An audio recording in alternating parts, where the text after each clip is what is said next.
I'm Gene Grant here at the table with this week's Line Opinion panelists. Now, 3 subpoenas recently obtained by the New Mexico In-Depth Shop offer a look at New Mexico Attorney General Hector Balderas' criminal investigation of former APD Chief Ray Schultz and Taser International, Inc. Mr. Schultz currently faces allegations of contract rigging, and Jeff Proctor reports the documents call for payroll records, documents related to legal interpretations, and correspondence between Ray Schultz and Taser to be turned over to the state's grand jury and the AG's office. Now, they confirmed with New Mexico In-Depth that the investigation started after a public referral in March of 2014 is still ongoing. And Rob, the issue of whether or not a salaried employee, meaning Mr. Schultz, on early retirement, meaning Mr. Schultz, is still an employee is at the heart of this issue. I find this kind of incredible that this isn't come down to an HR issue, basically. You know, it's bizarre. Your sense of this, he was still there, he was still communicating, it seems like he was still doing the city's business, even though he was on early retirement, but the city says no. Yeah, my sense about this is that it doesn't look good for former Chief Schultz, but in fairness to him, we have not heard his side of the story. There are subpoenas out there. The other interesting thing politically is that a number of Democrats think that Attorney General Balderas hasn't been aggressive enough, not just on this case, but on a number of other cases. And this might be a litmus test of sorts. Because, well, I'll give you an example. Please. Some people thought that that the Attorney General went too easily on Diana Duran. Right. And so if you're a critic, especially of Mayor Berry and his administration, and by extension APD, Sure. I think you might want to see a scalp here. Interesting. Would you agree with that? The AG has some room here to be a little more aggressive because, you know, as lay people, we read this about Mr. Schultz. And the smell test, I'll just put it that way. Something just doesn't seem quite right here. I think, you know, and I think I actually agree with Rob on the political side of it about whether the Attorney General is going to try to be, I know there are many people who think that he hasn't been aggressive enough on more than one case, hasn't taken on the payday lenders, wasn't hard enough on Diana Duran, all those kinds of things. But I think this is also maybe ties into the whole thing that's happening at APD, this whole corruption and kind of the insider game that goes on there and people protecting each other and things like that. And the only way you're going to actually get at that, in fairness, is to find out either through the subpoena process or uncovering the information. But I think if you're just a regular guy out there thinking like, here's a guy getting rich while he's being paid by the taxpayers to be the chief of police and supposed to be keeping the people safe, but he's making backroom deals. And another little nuance here, Antoinette Cedillo Lopez, is the idea that he was collecting his accrued vacation and retirement money while he was doing all this ostensibly at his desk. You know what I mean? Once again, place is important. It'd be one thing if he was doing these things from a home computer, at home, retired, early leave, whatever, but he was on city property doing his city stuff. Well, and that leads to the question that you asked before, and that was the issue. You said, is it an HR issue? And it's a little bit more complicated than that because it's the legal advice that was being given around. I think that subpoena was who knew what and when. Gotcha.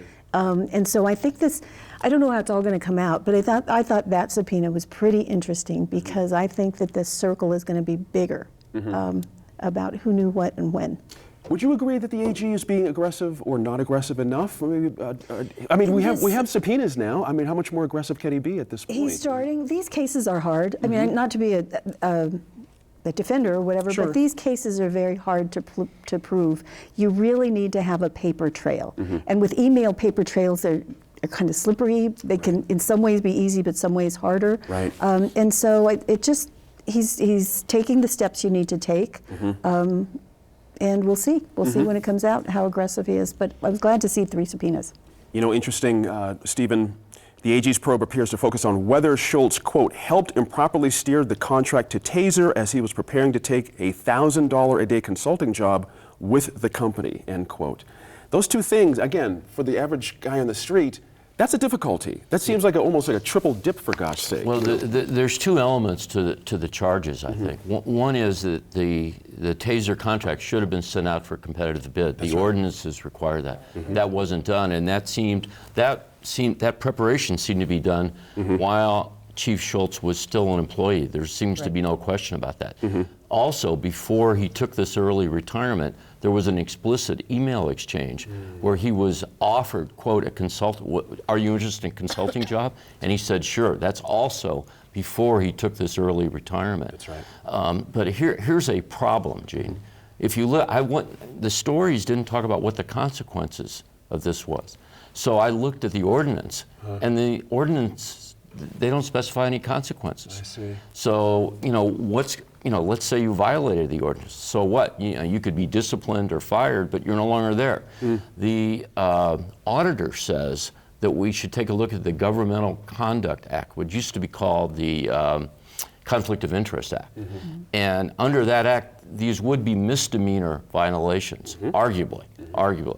But to Rob's point and Diane's point, I'm not sure if the Attorney General wants to bring a misdemeanor case against Chief Schultz At a after cost of- already, right. after already being criticized for not going for jail time for Secretary Duran. Right. So, how this is going to play out, who knows? That's a key pickup there. That's interesting nuance. I appreciate you mentioning that because it allows me to say to you, Rob, also, in an internal report, the Office of the Internal Audit showed that Mr. Schultz had violated the city's conflict of interest rules in an early draft, but that draft was changed.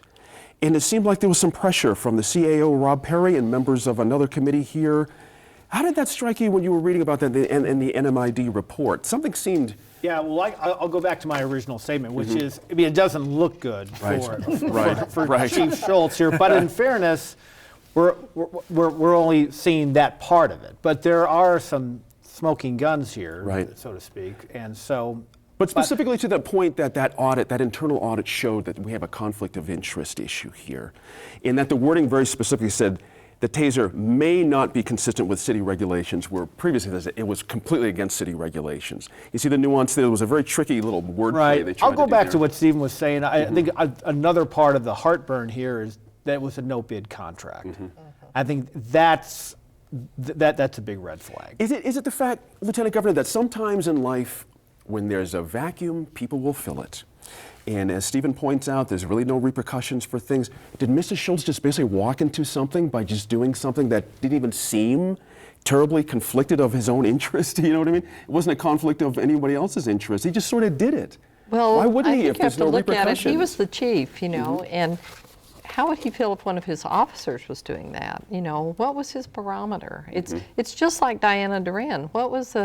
She was violating the rules that she was supposedly enforcing. So he was violating a basic ethical conflict of interest, if all these things are true, that he wants supposedly his officers to uphold.